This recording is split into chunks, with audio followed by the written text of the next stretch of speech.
Baik, selamat pagi.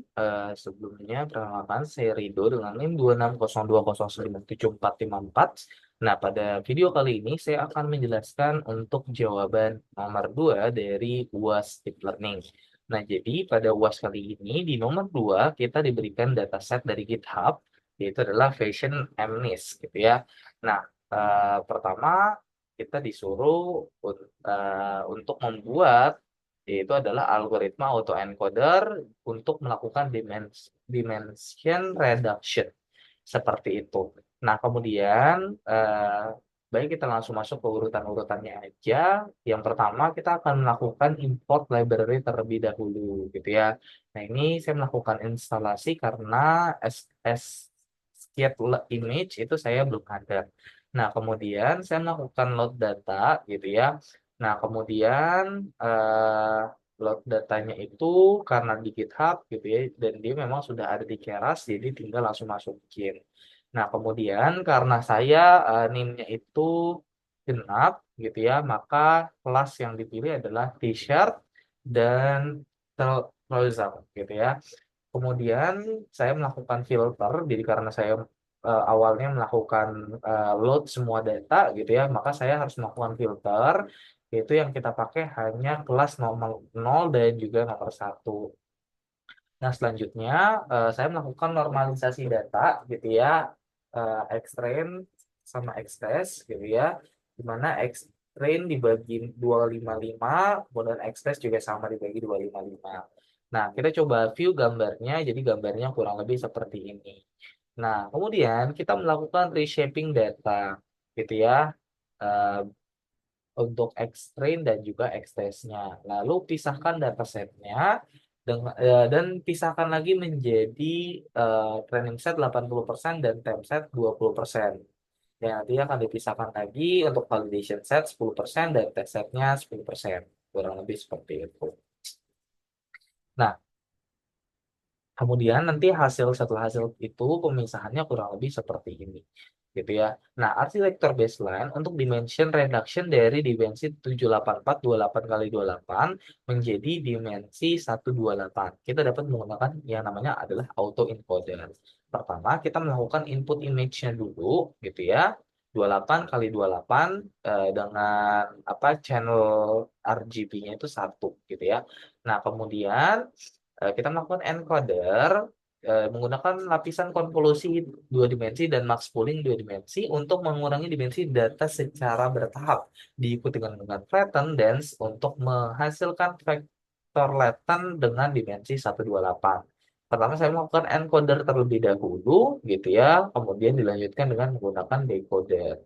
Nah, untuk decoder menggunakan lapisan dense dan reshape untuk mengubah vektor laten kembali ke bentuk gambar, diikuti dengan upsampling dua dimensi dan juga konvolusi dua dimensi untuk mengkonstruksi gambar asli.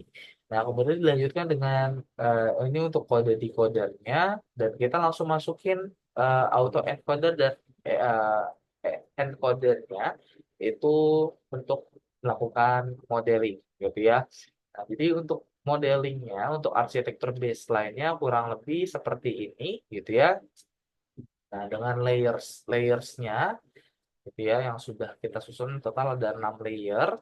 Kemudian juga kita langsung compile menggunakan optimizernya itu Adam, dan juga lossnya itu adalah binary constructy gitu ya. Kita coba melakukan pelatihan model dan juga lakukan evaluasi model. Nah, untuk pelatihan model ini kita untuk arsitektur baseline kita menggunakan epochnya itu sebanyak 50 gitu ya. Ini running time-nya cukup lama gitu ya, dan kurang lebih nanti menampilkan original dimensionnya dari awal 8 setelah di reduce menjadi 128. Jadi kita berhasil nih melakukan reduce dimension gitu ya.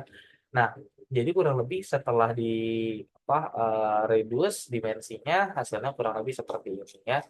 Yang ini awalnya pada saat dimensinya masih 720, ini pada saat setelah perubahannya ini original, ini reconstructed gitu ya dari dimensinya.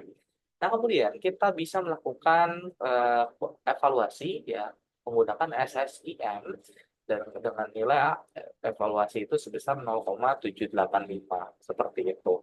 Nah, kemudian kita coba modifikasi arsitektur. Ada beberapa pendekatan modifikasi yang kita lakukan, yaitu adalah pertama menambahkan lapisan konvolusional. Menambahkan lapisan konvolusional untuk membantu menangkap lebih banyak fitur dari gambar, seperti lapisan kon- konvolusi dua dimensi dengan 64 filter setelah lapisan konvolusi dua dimensi pertama. Mengubah ukuran kernel, menjaga ukuran kernel 3,3 karena ukuran ini cukup umum digunakan dan dapat menangkap pola lokasi dengan baik, ya. Kemudian kita coba melakukan penambahan dropout, menambahkan dropout dengan rate 0,5 pada lapisan dense, gitu ya, pada dapat membantu mencegah overfitting menggunakan batch normalization. Yang terakhir itu adalah batch normalization dapat membantu mempercepat pelatihan. Jadi kurang lebih 4 poin itu yang akan kita lakukan untuk modifikasi arsitektur. Nah, kemudian karena kita sudah tahu gitu ya, pada bagian-bagian mana aja sih yang pengen kita ubah gitu ya. Jadi kita bikin aja dalam satu function untuk nge-build modelnya dengan code-code yang sama. Jadi kita tinggal copy paste aja. Untuk model pertama kita menambahkan lapisan convolutional dan batch normalization. Ya, intinya adalah untuk menangkap lebih banyak fitur dari gambar dan membantu stabilitas. Nah, kemudian untuk model kedua itu kita kurangin kernelnya jadi 2,2 dan menambah dropout itu 0,4. Mencegah overfitting ya fungsinya dan melihat apakah ukuran kernel yang lebih kecil dapat meningkatkan kinerja dari model tersebut. Nah, kemudian untuk model 3 kita menggunakan kernel yang lebih besar yaitu adalah 5,5 dan lalu kita menambahkan dropout pada setiap lapisan convolutional untuk menangkap fitur-fitur yang lebih besar dari gambar. Kemudian yang keempat, kita menggunakan Leaky Relu, menambahkan extra dense layer di decoder gitu ya, fungsinya untuk menghindari dead neurons yang memungkinkan terjadi dengan relu dan meningkatkan kapasitas model dengan rekonstruksi gambar. Nah, untuk yang kelima, ya kita hanya menggunakan 5 modifikasi menggunakan threaded convolution di decoder dan transpose convolutional di decoder. Kita mengurangi informasi spasial lebih halus dan menghasilkan hasil yang lebih detail. Nah, untuk fungsi fungsi untuk menghitung metrik SSIM, jadi kita juga bikin jadi untuk evaluasinya. Jadi sekali ngeran gitu, kita tidak perlu melakukan pengulangan code secara eh, panjang gitu ya. Jadi kita cukup membuat satu function untuk ngeran semua modelnya. Nah, lalu kita coba loading ulang agar gambarnya normal kembali gitu ya. Nah, ini kita bikin array-nya model encoded result dan decoded result serta resultnya gitu ya. Dan setelah kita melakukan training model dari model 1 sampai model 5 gitu ya. Jadi kurang lebih nanti didapatkan model 1 SSIM-nya hasil evaluasinya kurang lebih sekian-sekian gitu ya. Dan nanti hasilnya kurang lebih seperti ini untuk model 1, ini untuk model 2, model 3, model 4 dan model 5 gitu ya. Dan kesimpulannya adalah dari hasil eksperimen yang telah dilakukan dapat ditarik beberapa kesimpulan yaitu adalah performa model autoencoder untuk rekonstruksi gambar pada dataset itu ada beberapa hal yang perlu dipertimbangkan. Itu adalah untuk baseline model gitu ya, SSIM ini sudah cukup bagus gitu ya hasilnya. Evaluasinya itu adalah 0,8528 gitu ya, dan termasuk yang tertinggi juga. Ya, menunjukkan bahwa model ini paling efektif untuk menjaga struktur dan informasi dari gambar asli selama proses rekonstruksi. Untuk model 1, performa model ini mendekati baseline gitu ya, menunjukkan hasil rekonstruksi yang cukup baik, namun sedikit lebih rendah dibandingkan baseline lainnya. Untuk model 2, hasil evaluasinya itu model ini menunjukkan performa dibandingkan jadi menunjukkan penurunan performa dibandingkan model 1 dan baseline gitu ya, tapi masih bisa diterima.